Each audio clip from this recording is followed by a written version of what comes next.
pretty safe to say that in this economy, a lot of people could use some extra money and will oftentimes Google how to make money online or ways to make money online and will stumble across reselling. And while I do think reselling can be a great way to make some extra money, I do think there are several pitfalls or things that people might not consider before really just diving right in. And oftentimes when people do make that search and find reselling, they are met with thrift hauls, thrift with me's, videos sharing what's selling for other people. And while those videos are very helpful and informative, they definitely don't paint the whole picture when it comes to reselling. So in today's video, I'm going to share 10 things to consider if you are just getting started or thinking about reselling. And hopefully this video is helpful in just getting the wheels turning and helping you consider a few things before you dive in and spend any money at all. So the first thing is, where will you store the inventory of items that you buy to flip online while you're waiting for them to sell? So inevitably,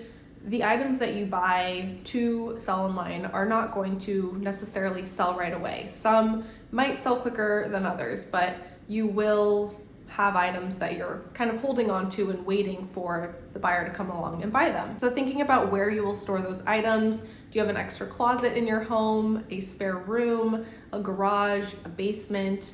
You could get a storage unit if that works for you, although I definitely don't recommend spending money on a storage unit right away. But if that's something you're willing or able to do, then by all means. But the point is, where will you keep the items that you are flipping online while they wait to sell? And another thing I do want to mention before we hop into the second thing is, especially at the beginning of reselling and when you first kind of start out with this new venture, there's just so much to learn about what to pick up, what items sell well, and all of that.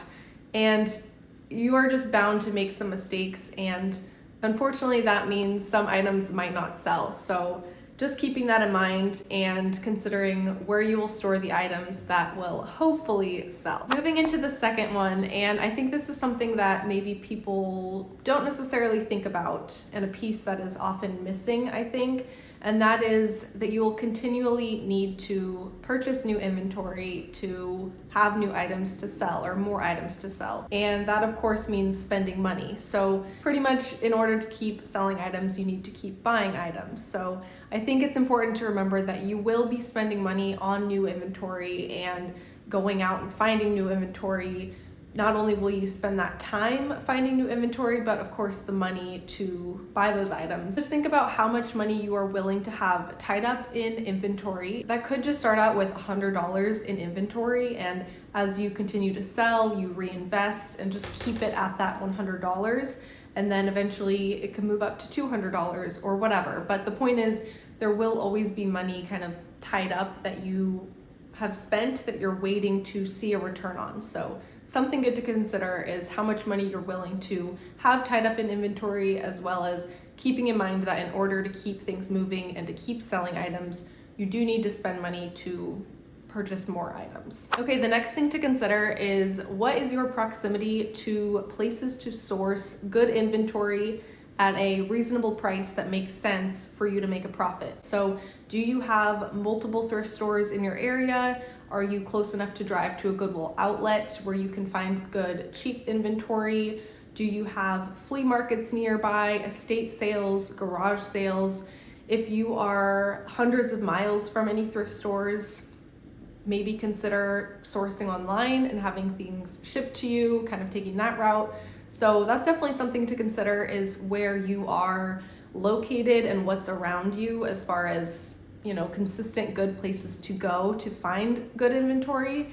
And I just think depending on where you are and what you have close to you will of course change the way you are able to resell or run a business. So definitely something good to keep in mind. The fourth thing to consider is who will be your target market. Now, I don't think you need to get super specific with this, but it is good to have a general idea of who you are out there thrifting for, or what is the kind of overall demographic of your target market. Are they, you know, a certain age group? Is it a certain gender? Is it a certain style? Are you shopping for or thrifting, sourcing for a certain activity or sport, or, you know, certain style of home decor? Whatever it is, I think there are definitely options as far as what you want to pick up and what you want to sell. Now, I do know that, of course, a lot of people buy a huge variety of things and sell to a lot of different markets, but it is very good to have at least some idea of what you, I guess, specialize in and what your main focus is. The next thing to consider is, what is your competitive advantage? Do you have anything that you are particularly good at or very knowledgeable in that would set you apart or give you a little bit of edge when it comes to reselling? Because there are so many sellers out there, and I think anything that can just set you apart and that you can really hone in on as far as a niche goes can really help you out. One example of this is, I have a friend who really loves to fish and dirt bike, and she has a ton of knowledge in, what brands are really good for those specific activities as far as apparel goes, gear, equipment, whereas I have very little knowledge in those areas. And so if she were to resell, those would probably be good things for her to kind of hone in on or focus on. So really, whatever can set you apart or whatever you already have knowledge in that can give you a little bit of a leg up when you first get going, just because you already know so much about that specific category or activity or whatever that looks like. And this could just be keeping up with the trends and knowing that you are very good about what's currently in style, or having an eye for vintage pieces, or really knowing a lot about sports. Whatever it is, there is probably something that you know a lot about and have some knowledge in that can really give you a good competitive advantage right off the bat. Okay, the next one on this list is, where are you located geographically and what do you have pretty easy access to and a high supply of available to you? So what I mean by that is, I, for example, live in the Pacific Northwest, where there is a lot of outdoor brands here. There's a lot of outerwear here just because it's a pretty rainy and wet climate. And so I'm able to find a lot of, rain jackets and hiking gear, things like that.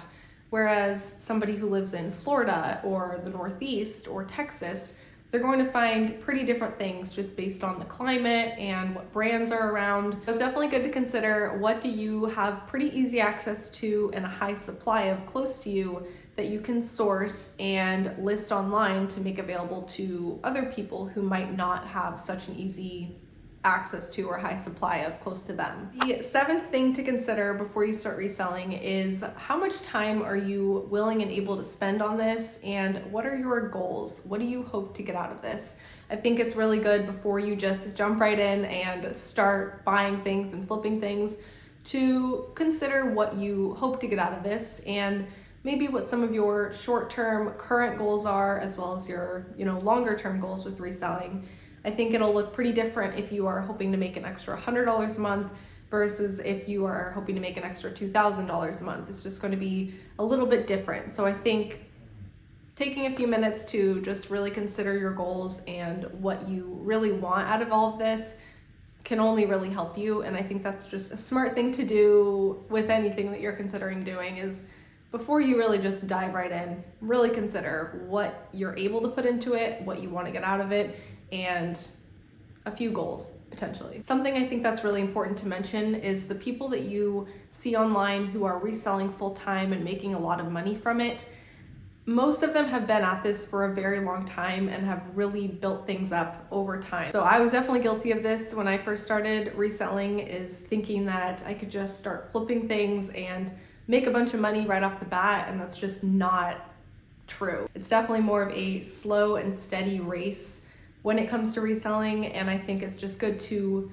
keep your expectations at a reasonable level. It's not gonna be just like dollar bills flying all around you. It's definitely a little bit of a grind. The eighth thing to consider when it comes to reselling is, are you willing and able to consistently do the tasks that come along with reselling? So beyond the fun parts of shopping and thrifting and finding the items, the thrill of the hunt, beyond all of that, there are kind of more monotonous tasks involved with reselling, and that includes photographing the items, listing the items, shipping the items. These are all things that you need to do in order to get your items to actually sell and to make any money at all. So that's definitely important just to consider if those are things you're going to want to do / motivate yourself to do on a regular basis. The next thing to consider is what platform or platforms will you sell your items on. So pretty much every single platform has different things needed to sell your items.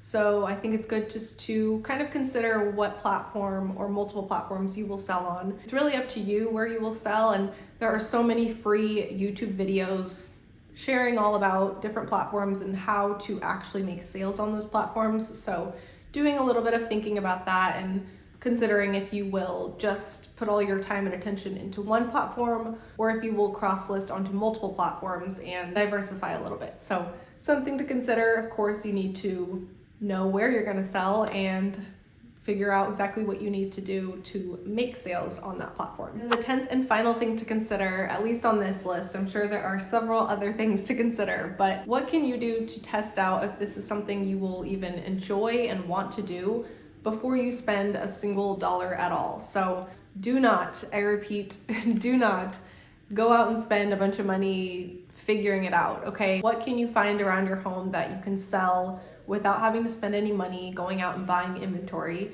Or can you take pretty good quality photos with what you already have, with your phone, with natural light, so you don't have to go buy lights right away? Things like that, just to really make sure it's something that you want to do and can find some success in. And that could also include going out to thrift stores, scoping out the prices just to get a feel for things, or going to the Goodwill outlet and just seeing if it's somewhere you would even want to go and spend your time. So I think that's definitely smart, just to make sure it's something that you will want to do before you go spend any money, because like I said, most of us don't have extra money just lying around that we can just like play around with. So I think it's definitely smart to make good financial decisions and take things slow, test things out, and see if this is something that you would actually enjoy and want to pursue. That's it for this video. I really appreciate you watching, and I hope that this was very helpful for any new or aspiring resellers. And if you are a seasoned reseller watching this video, I would love if you would leave in the comments any additional things to consider for new resellers. I think that would be very helpful. So I hope you have a very good rest of your day, and I will see you in my next video.